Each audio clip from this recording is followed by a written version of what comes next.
اللہ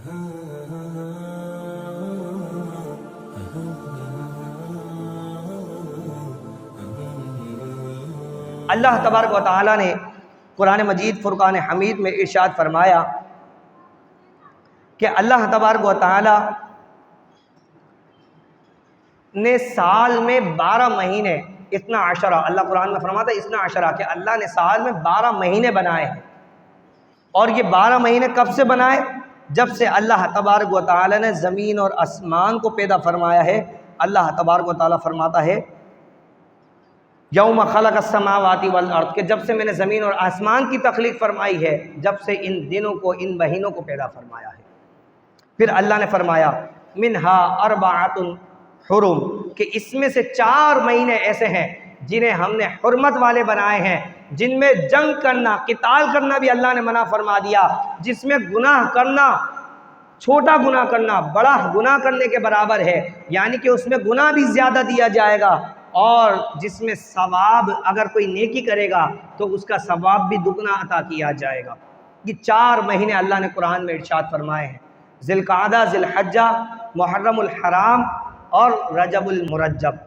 یہ 4 مہینے اللہ تبارک و تعالیٰ کی بارگاہ میں بڑے مقرب مہینے ہیں۔ ان میں سے سب سے پہلا مہینہ جو اسلام کا مہینہ شروع ہوتا ہے وہ ہے محرم الحرام کا مہینہ۔ اب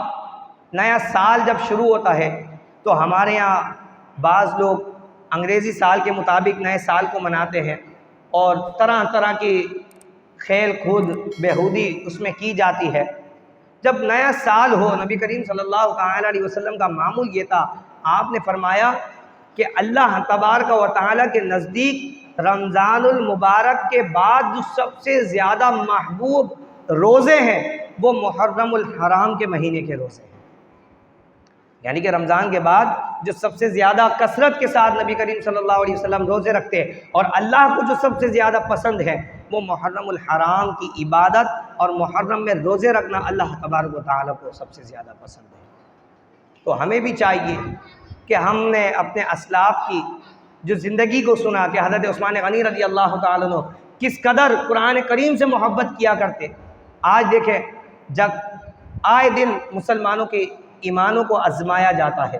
کبھی قرآن کی بے حرمتی کی جاتی ہے، کبھی نبی کریم صلی اللہ تعالیٰ علیہ وسلم کے خاکے بنائے جاتے ہیں، تو قیامت تک کے لیے، اور یہ حضرت عثمان غنی رضی اللہ عنہ کی ذات گرامی وہ ذات ہے کہ جس نے پورا قرآن جمع کر کے امت محمدیہ کو عطا فرمایا ہے۔ اسی وجہ سے حضرت عثمان غنی کو جامعۃ القرآن بھی کہا جاتا ہے کہ قرآن کو جمع کرنے والا۔ اور کسی نے کیا خوب بات کہی کہ مسلمانوں کو اللہ نے یہ کتاب ایسی عطا فرمائی جس کے بارے میں خود رب نے فرمایا کہ ہم نے اس قرآن کو نازل فرمایا، نحن نزلنا ذکر وَإِنَّ لَهُ لَحَافِظُونَ، اور ہم ہی اس کے محافظ ہیں، قرآن کی حفاظت کرنے والے بھی ہم ہیں۔ اس لیے کوئی کچھ بھی کر لے لیکن قرآن کے ایک حرف کو بھی نہیں بدل سکتا۔ آپ دیکھیں اگر ہندوؤں کی جو کتاب ہے اس کو مٹا دیا جائے، ساری کتابوں کو رکھ کے ختم کر دیا جائے، اس کے بعد کسی کے اندر دم نہیں ہے کہ وہ دوبارہ اس گیتا کو جمع کر سکے۔ اگر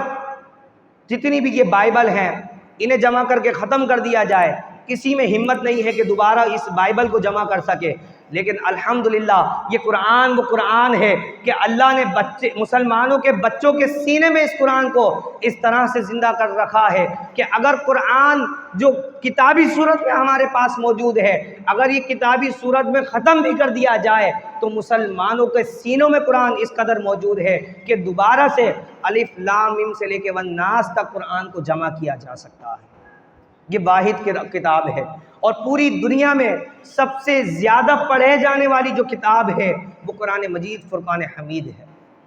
اور یہ وہ کتاب ہے کہ جسے بار بار پڑھا جائے، بار بار پڑھا جائے جب بھی دل نہیں اکتاتا۔ بعض کتابیں، اگر وہ کتاب جو آپ کو سمجھ میں نہ آئے آپ پڑھ لیں، آپ کو سمجھ میں نہیں آ رہی میں کیا پڑھ رہا ہوں، تھوڑی دیر پڑھیں گے دل اکتانا شروع ہو جائے گا۔ لیکن قرآن یہ ایسی کتاب ہے کہ جس کو سمجھ میں نہیں آتا اس کے باوجود پڑھنے سے دل کو سکون حاصل ہوتا ہے۔ قرآن یہ وہ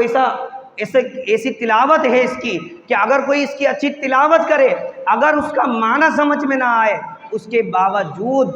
قرآن کریم سننے کے بعد دل کو تسکین حاصل ہوتی ہے۔